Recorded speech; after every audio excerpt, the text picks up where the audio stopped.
అందరికీ హాయ్ అండి.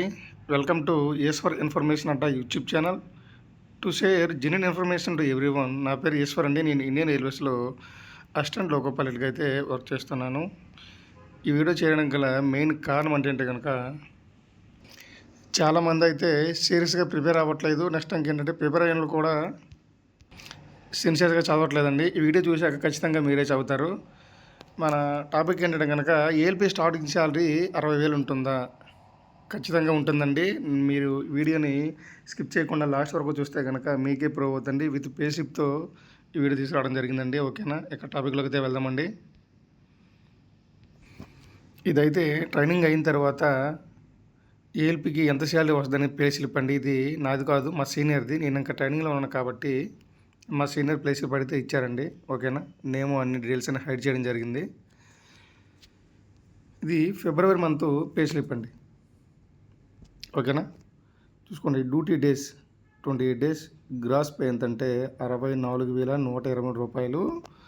రికవరీస్ అన్ని పోను 59,482 అండి. అది బేసిక్ ఎంత అంటే కనుక చూసుకోండి 20,500. అంటే ఈయనకి 1 ఇయర్ అయింది కాబట్టి ఒక ఇంక్రిమెంట్ పడిందండి. మనదంతా స్టార్టింగ్ బేసిక్ అవుతుంది 19,900. అంటే 20,500 బేసిక్. వాడికి గ్రాస్ శాలరీ 64,000 అయితే కనుక 19,900 ఉండేవాడికి అయితే ఖచ్చితంగా ఉంటుందండి. కాకపోతే ఇక్కడ కిలోమీటర్ అలవెన్స్ బట్టి మన బేసిక్ శాలరీని డిసైడ్ అవుతుందండి. ఓకేనా, ఇకపోతే బేసిక్ శాలరీ 20,500. డీఎన్ఎస్ అలవెన్స్తో పాటుగా 30% అనేది రన్నింగ్ స్టాఫ్కి మాత్రమే ఉండే అలవెన్స్ అండి. రైల్వేలో ఎక్కడా లేదు ఇది. అంటే మన డిఏలో 30% ఎక్స్ట్రా యాడ్ చేసి ఇస్తారండి రన్నింగ్ స్టాఫ్కి. ఓకేనా, లోకో పైలట్స్ మాత్రం ఉంటుంది అది. Next HRA, house rent allowance, next transport allowance కూడా ఉంటుంది. కిలోమీటర్ అలవెన్స్ అండి. ఇది ప్రజెంట్ అయితే స్టార్టింగ్ ఏఎల్పీగా జాయిన్ అయితే కనుక ₹3.80 సంథింగ్ ఉందండి ఒక కిలోమీటర్కి గాను, మన శాలరీ కాకుండా. అదే చూడండి, ఇంచుమించుగా డీఎన్ఎస్ అలవెన్స్ కంటే ఎక్కువ ఉంది. బేసిక్ పేకి దగ్గర చూసుకోండి 18,000. నెక్స్ట్ సెల్ ఫోన్ అలవెన్స్, మన ఫోన్ గురించి కూడా 120 రూపీస్ అని ఇవ్వడం జరుగుతుంది. ఇకపోతే నైట్ డ్యూటీ అలవెన్స్ అది అందరికీ ఇస్తారు, ఇది 2,000 వచ్చింది. నెక్స్ట్ నేషనల్ హాలిడేస్ అలవెన్స్ అండి 960 రూపీస్. అంటే కనుక అది అంటే 2 ఎన్హెచ్ఎల్ డ్యూటీ చేస్తే వచ్చే అమౌంట్ ఉండేది. ఓకేనా, ఇక రికవరీస్ ఏంటంటే స్కీములు అంటే insurance scheme, new pension retirement scheme, అది మనకు బెనిఫిటేనండి. ఇకపోతే south central railway Mazdoor union, south central railway employees Sangh, అన్నీ పోతే కనుక అంటే ఇక్కడ ఈయనకి కిలోమీటర్ అలవెన్స్ అనేది ఎక్కువ. అంటే 18,000 వచ్చింది. అంటే ఎక్కువ కిలోమీటర్స్ తిరిగారు కాబట్టి వచ్చింది.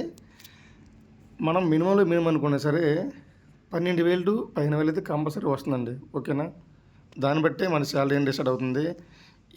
ఇంకెవరైనా సరే ప్రిపరేషన్ స్టార్ట్ చేయని ఉన్నా సరే ప్రిపరేషన్ స్టార్ట్ చేసి ఇంట్రెస్ట్గా చదవని వాళ్ళైనా సరే దయచేసి చదువుకోండి. మనం ఒక్క మంత్ శాలరీ అనేది డ్రా చేస్తే కనుక మన లైఫ్ అంతా టర్న్ అయిపోతుందండి. ఓకేనా, నేను ఫైనల్గా చెప్పాల్సింది ఏంటంటే కనుక సీరియస్గా చదవండి.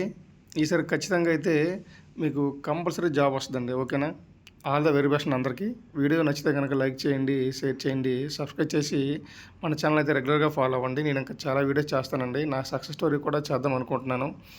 నేను ఏఎల్పీ కంటే ముందు గ్రూప్ డి జాబ్ అండి. గ్రూప్ డి జాబ్ కంటే ముందు ఒక ప్రైవేట్ కంపెనీలో కూడా వర్క్ చేశానండి.